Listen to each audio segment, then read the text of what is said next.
napakalakas ng play nung ano natin, bearing natin. Kinalawang, oh. Papasukan ng tubig to.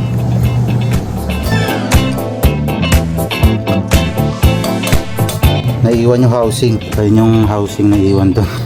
Ito yung bearing natin, Yamaha Genuine na 6300. Parehas dalawa, Yamaha item ng National.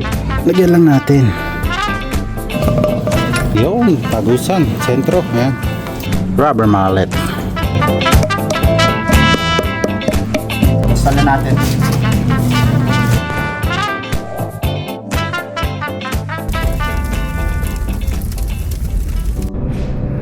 So what's up guys, mga lods, nandito tayo ngayon sa garahe. Check natin yung RB6 natin for Aerox V2 kasi napansin ko parang may play siya or nananangay kapag nadadaan ako sa mga unelevated or uneven surfaces ng daan. So hindi natin sure kung T-post or mags. Para malaman natin kung T-post or mags, paklasin natin itong mags, check natin yung mags bearing, no? Tara, let's go!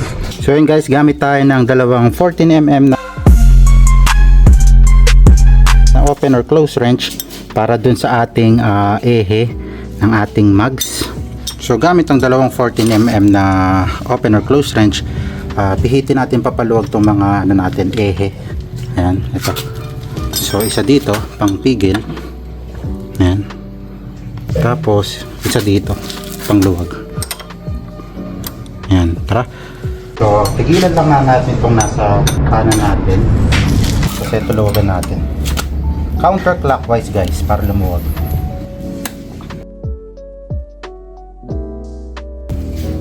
Ayan. Medyo mahigpit lang. Tagal-tagal din natin di binapaklas ito eh. Ang init, grabe. Pawis na tayo. Kasi prepare lang natin. Mamaya pang sapin. So yan guys, after natin matanggal tong nut, dahil matigas yung ehe natin, balik ko lang ulit tapos pupukpukin natin gamit yung rubber mallet. Yan, pukpukin lang natin gamit itong rubber mallet. Yun, para lumabas lang siya ng konti. Yan, patulong ulit tayo kay kuya. Yan, papangat natin yung likod para makuha natin tong mags natin. Alright, sige, pangat kuya.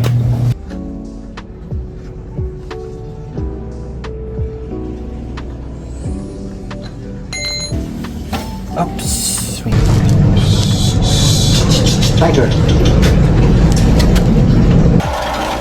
Sige po, dahan-dahan. Okay, sige.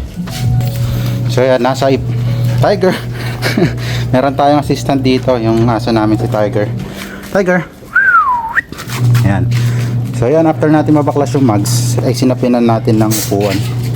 Basta lang di lang siya sumaya din pag tinanggal natin yung mags kasi yuyuko yan eh. So ayun yung mags natin, check natin kung bearing talaga ang problema. Sana bearing lang ang problema, pero anyway, kung bearing naman ang problema, meron tayong available na bearing dito, in order natin in advance. Ayan.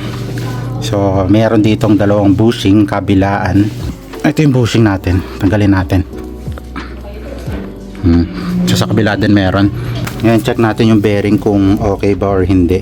So baklasin natin tong seal dito sa mags natin. Gamit din tayo ng yung kaninang ginamit nating 14mm. Sikwatin lang natin. Ayan, para matanggal. Medyo matigas Tigas Iyo, baklas na. So dito pa lang parang meron ng mga build up ng kalawang. Ayan, kung kita sa camera, ewan ko lang. Ayan guys, tama hinala natin. May kalug nga ang kanyang bearing ngayon. Ayan, makakalog siya. Sa kabila check din natin, hindi ko sure kung kalog din yung bearing sa kabila. Kalog siya, yan boy. Yung kabila check muna pala natin. Ayan, sa nagtatanong pala nung anong brand ng disc natin, King Drag disc pala to, 260mm. Ayan. Ayan. Grabe. Grabe itsura ng kabila oh. Kinain na ng kalawang. Solid. Oh. Ayan guys, oh, kalakas ng kalog. Parehas may tama yung bearing natin. So parehas natin papalitan. Buti na lang dalawa binili natin na bearing. Tara, samahan niyo ako magbaklas. napakalakas ng play nung ano natin, bearing natin, kabilaan yan. Kinalawang oh. Papasukan ng tubig to.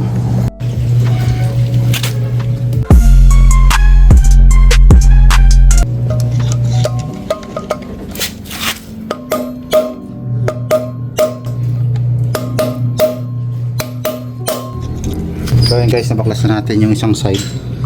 Naiiwan yung housing, na natanggal lang yung bushing, pinakagitna sa yung mga bulitas. So yun yung housing na iiwan doon. So dito guys, baklasin muna natin yung kabilang bearing para matanggal natin yung naiiwang housing sa kabila. Dito sa case natin, ayaw matanggal gamit ng T-wrench. So gumamit tayo ng mas malaking wrench para sakop lahat ng bearing.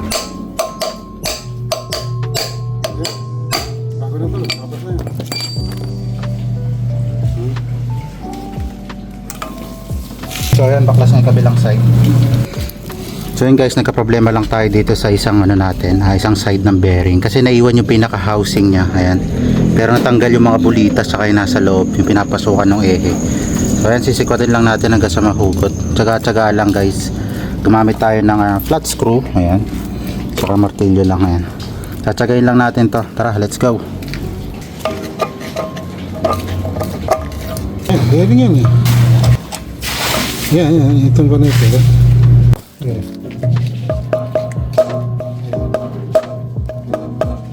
Housing lang na bearing na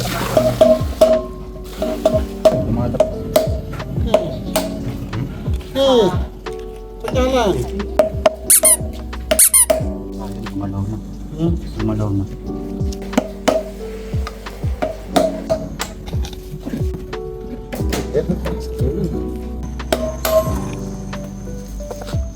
Oh, kumawala ka din. Ayan. Ito yung housing na sinasabi natin. Para maging aware kayo kung ano to. Pakita natin yung isang buong bearing. Ito yung pinaka-housing ng bearing. Ito. Kumbaga, ito yan. Itong outer. Naiiwan sa loob. Kaya hindi natin makakabit yung bearing. So, pinaklas muna natin. Tapos ikabit natin yung bago. Tara. So, yan guys, linisin na muna natin tong ating paglalagay ng bearing. Gamit ang WD-40. WD-40, baka naman. Saka natin linisin ngayon. And guys, gamit lang tayo ng steel brush para malinis yung ating loob. So, para matanggal yung kalawang na namu sa loob, gamit tayong steel brush. Saka para matanggal din yung mga kung ano namang debris na naiwan sa loob. Ayan.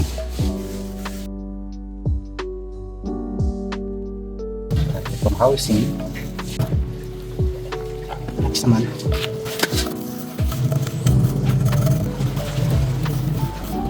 Saka natin punasan ngayon or banlawan uli ng WD-40. Sira yung WD-40 natin. Sira yung sprayer. So WD-40 baka naman.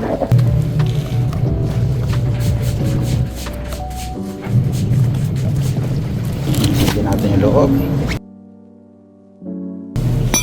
Malinis na yung loob natin na ganyan. Kaya na natin balik yung mga bearing natin. So yan, bali guys, nandito na yung order natin bearing. In-order na natin to in advance. So ito yung bearing natin, Yamaha Genuine na 6300. Parehas dalawa, Yamaha Genuine. Yan. Ang brand nito ay Yamaha Genuine. Pero ang nasa loob is NSK. Yan, NSK. So tara, kabit na natin. Yan. Baklas na rin yung ating mga bearings dito.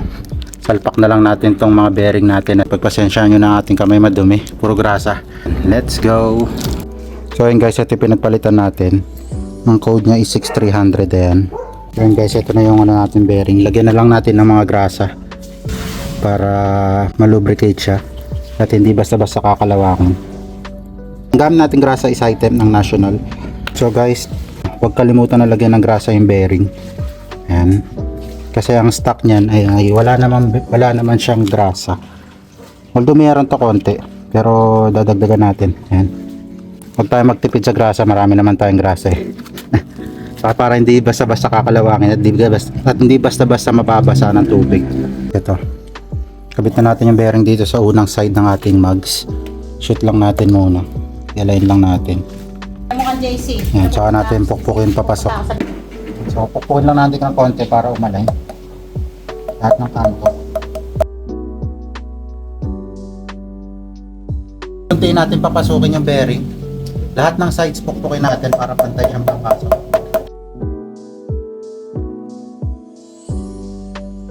Yan. Tapos once na mapapasok nyo na, nakagaya nito, at mapapasok nyo na pantay dun sa ating mags, gamit tayo ng socket para ma-push yung ating bearing papasok sa loob. So bali order na rin pala tayo ng gear oil. Ayan, kung napanood nyo sa mga previous vlogs natin kung ano yung basic maintenance ng Aerox V2, ito yung mga kinakabit natin. So meron tayong gear oil, meron tayong carbon cleaner, then ito yung langis natin, Yamalube na 80. So sabay na rin natin to, pero hindi ko nasasama sa content natin. Ayan, let's go. Ayan guys, nakahanap na tayo ng socket na pwedeng ipangpatong dito para ma-push siya hanggang loob. So tara, let's go. Saktong-sakto.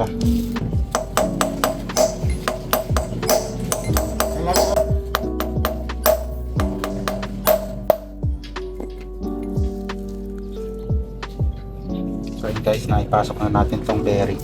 Kabit na natin tong bushing natin dito sa kabila. Ayan, hilamusan lang natin ng konting grasa tong pinaka bushing natin para hindi siya mga lawang. So ayan, shoot na natin dito. Ayan guys, pag na-shoot nyo na yung ito yung bushing natin, lagay na natin yung isa pang bearing. Ito pa isang bearing natin. Yamaha Genuine nga pala gamit natin. So sa kabilang side pala wala siyang cover. Dito sa harap may cover. So yung walang cover, lagay na sa loob na. So yan guys, same process. Lapat lang natin ng pantay itong bearing natin. Saka natin pukpukin sa bawat side para pantay yung pagkapasok niya.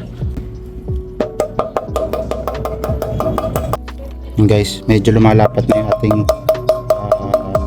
bearing. Pukin lang natin sa lahat ng kanto para pantay yung pasok. Kasi pag hindi pantay yung pasok ng bearing na to, tsak na mahirap papasukin. Ayan, lumapat na siya sa ating mags. So gamit na ulit tayo ng socket kanina. Ito, ano ba size ng socket na to para may reference din kayo? Bali, size 24 na socket. Yan, para kakainin niya yung buong bearing. Yan, size 24.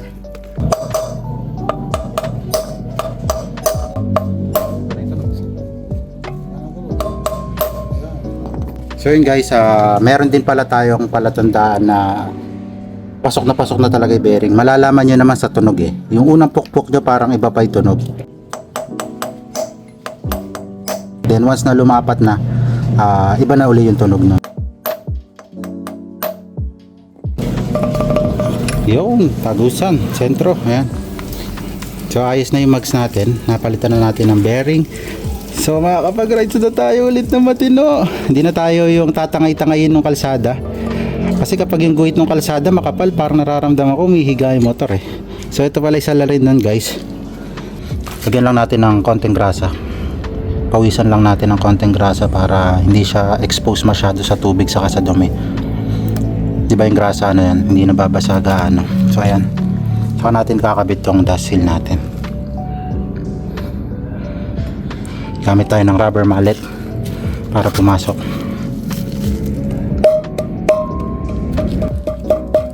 Ayan guys, pumasok na siya. Sa kabila naman, ganun din. Oops! Hirap naman, nagbibideo ka na, nagkakabit ka pa. Hirap kumita ng pera guys. Ayan. Kaya nood na kayo, subscribe na kayo sa aking channel. Ayan. Lagyan din natin ng konting grasa. Then after nun, lagay tayo ng dust seal ulit. Ayan. Tapos pukpukin natin ng rubber mallet.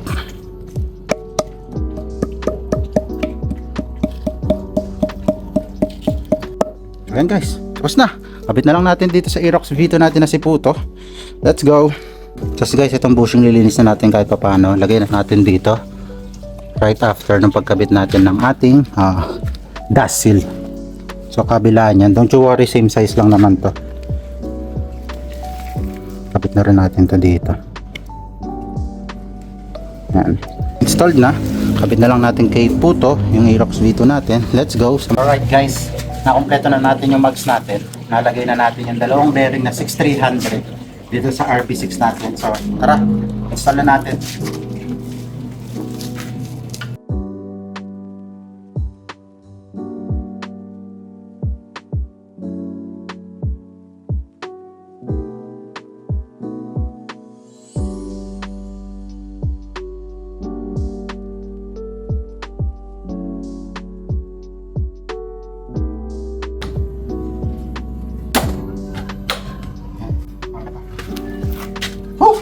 Yun guys, after very long hours na ipasok na rin natin. Ang hirap ipasok ng ehe. Hirap, kundi yung paupuan, hindi mo siya makakabit talaga. So ayan, tapos na ang ating DIY for Aerox V2 natin na mags. Kabit na lang natin yung nut, then check natin kung free play siya. Bitan lang natin.